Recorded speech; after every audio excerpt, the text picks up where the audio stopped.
Bom, saudações a todos. Vamos dar início aqui à resolução de alguns exercícios simples envolvendo o conceito de trabalho e energia. É uma temática importante e vamos ver aqui alguns exercícios que nós podemos desenvolver. Bom, o primeiro exercício, uma força F de módulo 10 de Newton atua em um corpo, fazendo com que o mesmo se desloque 25 metros. Determina a energia envolvida nesse movimento. Então, o que acontece aqui? Eu tenho um corpo, ele está sobre uma superfície. Vamos imaginar que eu tenho uma caixa. Essa caixa está sobre uma superfície.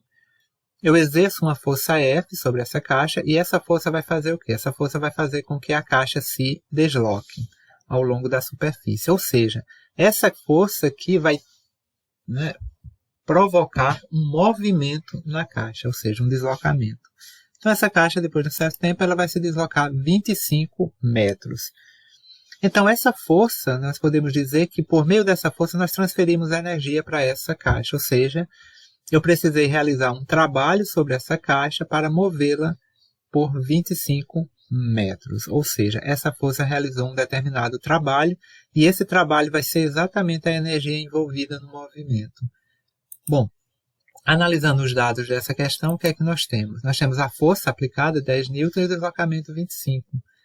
Se nós lembrarmos do conceito de trabalho, e partindo do pressuposto que essa força ela é constante, então nós vamos ter o quê? Nós vamos lembrar que a força, ou melhor dizendo, o trabalho, é igual ao produto escalar da força pelo deslocamento. É uma equação que nós vimos lá no princípio do conteúdo de energia. Então aqui eu tenho o produto escalar da força pelo deslocamento. Como eu já tenho o módulo da força e o módulo do deslocamento, essa equação vai ficar simplesmente como sendo trabalho igual a F vezes D. Então, substituindo os dados, eu vou ficar com F igual a 10, D igual a 25, 10 vezes 25, 250. Ou seja, o trabalho realizado por essa caixa foi de 250 joules. Ou seja, a energia envolvida nesse processo de deslocamento dessa caixa por 25 metros é 250 joules. Então, essa foi a questão de número 1. Vamos agora para a questão de número 2. Também muito simples. Então, um objeto de massa 10 kg movimenta-se com velocidade de 2 metros por segundo. Por causa da ação de uma força constante, esse objeto tem sua velocidade reduzida pela metade. Determina o módulo do trabalho realizado por esta força. Vamos lá resolver esse problema. Então, como é que nós podemos resolver isso? Vamos imaginar que eu tenho aqui esse corpo, esse objeto que esteja em movimento, seja um carro. Então, vamos imaginar que eu tenho um carro se deslocando aqui e ele está se deslocando com uma velocidade v. E essa velocidade é de 2 metros por segundo. Aí o que acontece? Uma força começa a atuar nesse carrinho. Aí observe, uma força constante começa a atuar sobre este objeto e tem sua velocidade reduzida pela metade. Então, provavelmente, como a velocidade foi reduzida, essa força deve ter sido exercida no sentido contrário ao movimento do carrinho. Então, por exemplo, o carrinho está se deslocando para a direita, e essa força provavelmente atuou no sentido contrário, produzindo uma redução na velocidade do corpo. Então, como é que nós podemos calcular essa força? Então, essa força aqui, quando ela começou a atuar no carrinho, no sentido contrário ao movimento dele, ele fez com que a sua velocidade se reduzisse de 2 metros por segundo para 1 metro por segundo. E aí eu quero saber exatamente qual foi o trabalho realizado por essa força. Então, vamos lá. Então, para resolver esse problema, vamos utilizar um teorema muito importante. Veja, eu tenho a velocidade em um determinado instante inicial e tenho a velocidade em um determinado instante posterior. Nós vimos que nós podemos calcular o trabalho utilizando o teorema trabalho-energia. O teorema trabalho-energia diz o quê? Que o trabalho é igual à diferença da energia cinética que atua sobre o corpo, ou seja, o trabalho é a energia cinética final menos inicial. Ou seja, eu posso dizer que o trabalho é a energia cinética final menos a energia cinética inicial. Então, se eu calcular aqui as diferenças das energias cinéticas desse carrinho, eu vou ter o trabalho realizado sobre ele. Então, vamos lá. Bom, o que é a energia cinética final? É 1/2 de m vezes a velocidade final ao quadrado, menos 1/2 de m vezes a velocidade inicial ao quadrado. Esse aqui é o famoso teorema trabalho-energia. Vamos substituir os valores agora. Então, eu vou ter o quê? 1/2 de 10, que é a massa do carrinho, vezes a velocidade final, que é 1, menos 1/2 vezes 10, a massa do carrinho, vezes a velocidade inicial, que é 2. Fazendo essas contas, eu vou encontrar aproximadamente 5 menos 20. Então, eu vou encontrar menos 15 joules. Observe que o trabalho aqui foi negativo. Por quê? Porque o trabalho, a força atuou no sentido contrário ao movimento. Então, na verdade, é como se eu tivesse, ao invés de adicionado essa quantidade de energia ao carrinho, eu retirei. Ou seja, eu retirei essa quantidade de energia aqui desse carrinho. Aí o que é que aconteceu? Sua velocidade reduziu de 2 metros por segundo para 1 metro por segundo. Então, o trabalho negativo, né, sempre lembrando, vai representar a retirada de energia do corpo. E, consequentemente, quando nós estamos falando em energia cinética, energia de movimento, como a energia desse carro aqui era energia de movimento, então, essa energia retirada, né, fez com que a energia cinética do mesmo diminuísse. Por isso que a velocidade diminuiu de 2 para 1 metro por segundo. Isso aqui é o que nós chamamos de trabalho resistente. Então, isso foi a questão de número 2. Agora, nós vamos resolver a questão de número 3. O que é que diz a questão de número 3? A questão de número 3 está 4 aqui, mas só um errinho aqui. Então, o que é que eu tenho aqui na questão de número 3? Um objeto de 1 kg é abandonado em queda livre a uma altura de 3,2 metros em relação ao solo, numa região onde a aceleração da gravidade é igual a 10 metros por segundo ao quadrado. Então, aqui eu tenho um objeto, né? Uma pessoa está segurando um objeto. Esse objeto está a uma altura de 3,2 metros. Né? E o que é que vai acontecer?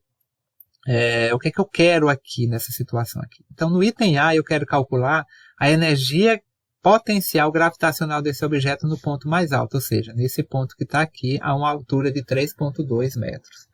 Depois, eu quero calcular a energia mecânica desse objeto. Só lembrando que a energia mecânica é a soma da energia cinética com a potencial.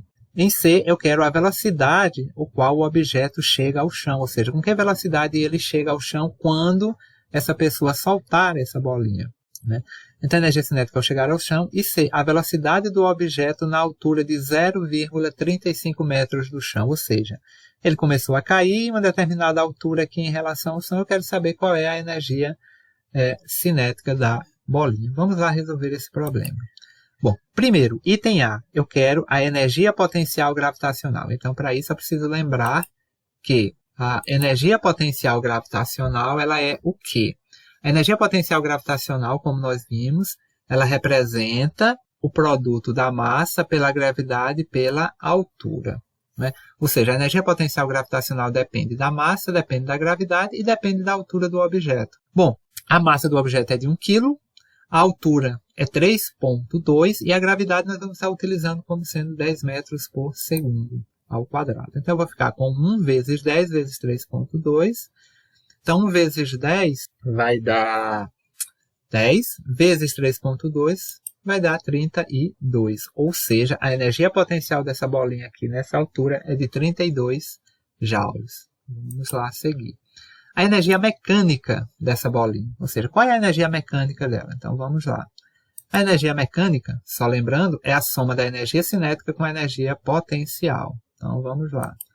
Então, isso aqui é a energia mecânica. Considerando nesse ponto aqui, inicialmente ele está parado, porque a pessoa está segurando a bolinha. Como ele está parado, então a sua energia cinética vai ser igual a 0, isso no ponto mais alto da trajetória. Então, como a energia cinética vai ser 0, então eu vou ter o quê? Energia cinética mais a energia potencial nesse ponto. Só que a energia potencial nesse ponto mais alto, nós já calculamos aqui no item A, vale 32. Ou seja, a energia mecânica é igual a 32 joules. Então, vamos agora para o item C. A velocidade com qual o objeto chega ao chão. Como é que eu vou calcular a velocidade com que o objeto chega ao chão?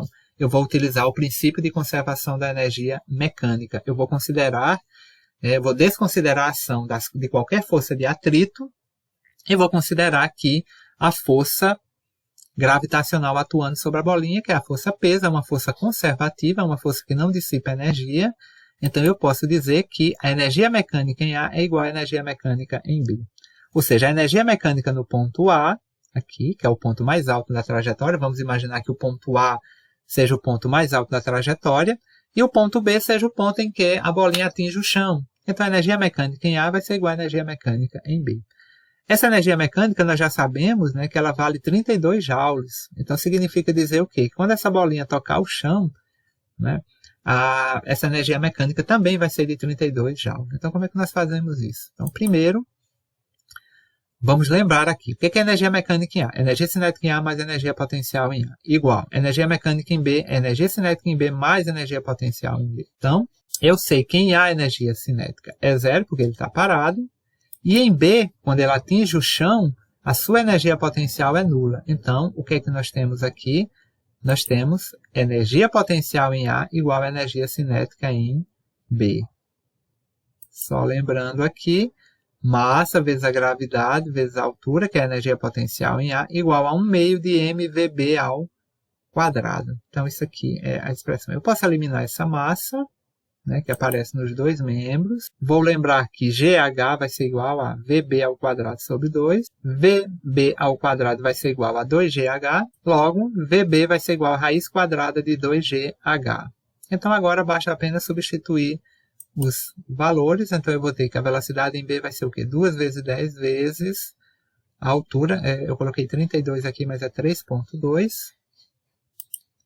E o resultado aqui vai dar aproximadamente 25 metros por segundo. 25,2 metros por segundo. Ou seja, essa bolinha vai atingir o chão com uma velocidade aproximada de 25,2 metros por segundo. Ou seja, é a velocidade ao atingir o chão. E nós resolvemos esse problema utilizando o princípio de conservação da energia mecânica. Vamos agora para a questão de número 5. Vamos resolver agora a questão de número 5. Então, a questão de número 5 é um problema que envolve molas. Então, veja, vamos analisar esse problema aqui. Então, um bloco de 4 kg de massa e velocidade de 10 metros por segundo, movendo-se sobre um plano horizontal, choca-se contra uma mola, como mostra a figura. Determina a compressão máxima sofrida pela mola. Qual é a logística aqui? Esse objeto vem se deslocando com uma velocidade de 10 metros por segundo, ou seja, ele vem com uma certa energia cinética. Ele vai se chocar com a mola. Quando ele se chocar com a mola, o que é que vai acontecer? Ele vai começar a comprimir a mola, né? E nesse processo, o que é que vai acontecer? Ele vai convertendo energia cinética em energia potencial elástica. Então, nós vamos ter um processo, né, que vai consistir no seguinte: a diminuição da energia cinética e o aumento da energia potencial elástica. Quando esse bloco aqui comprimir totalmente essa mola, nós vamos ter a configuração em que toda a energia cinética do objeto foi convertida em energia potencial elástica, partindo do pressuposto que nós estamos desconsiderando todos os atritos e, consequentemente, tendo um sistema conservativo. Então, o que é que nós vamos fazer aqui? No ponto A, vamos considerar o quê? Que no ponto A, né, seja o ponto em que o bloco se choca com a mola, né? Então, o bloco vai se chocar com a mola no ponto A. No ponto B, nós vamos considerar que seja o ponto em que o bloco comprime totalmente a mola. Então, com isso, nós podemos aplicar o princípio de conservação da energia, né, dizendo que a energia mecânica em A é igual à energia mecânica em B, partindo do pressuposto que nós estamos com um sistema conservativo. Então, energia cinética em A mais energia potencial em A igual a energia cinética em B mais energia potencial em B. Logicamente, o que é que nós vamos ter? Em A mola ainda não estava comprimida. Isso significa dizer o quê? A energia potencial elástica vai ser zero. Já em B, a mola foi totalmente comprimida e o bloco parou. Então, a energia cinética do bloco em B vai ser igual a zero. Com isso, eu vou ter energia cinética em A igual a energia potencial em B. Agora, só lembrando que energia cinética vai ser 1 meio de m vezes a velocidade em A ao quadrado igual a energia potencial em B. Observe que a energia potencial agora não é mais gravitacional. É energia potencial elástica. E só lembrando, a energia potencial elástica é 1 meio de kx ao quadrado. Com isso, né, eu posso eliminar aqui esse 1/2, né, para facilitar as minhas contas. Eu vou ficar com mVA ao quadrado igual a Kx2, lembrando que esse x é a compressão máxima da mola, é o que o problema está pedindo. Então eu vou ficar com x2, né, igual a mV ao quadrado sobre k, o que vai me dar um x igual a raiz quadrada de m vezes a velocidade em a ao quadrado dividido por 2. Substituindo os valores, né, só lembrando aqui que eu não dei aqui no problema, né, mas só enfocando, né, nós vamos estar considerando aqui que a constante elástica da mola é de 1000 newtons por metro. Então, substituindo esses valores aqui, eu vou ter 4 vezes 10 ao quadrado dividido por 1000. Fazendo essa continha, eu vou encontrar aproximadamente 0,6 metros, ou seja, 0,6 metros foi a compressão máxima sofrida pela mola. Bom, gente, então era isso que eu queria mostrar aqui para vocês. Espero que tenha ficado claro. Qualquer dúvida, estamos à disposição. Até o nosso próximo encontro.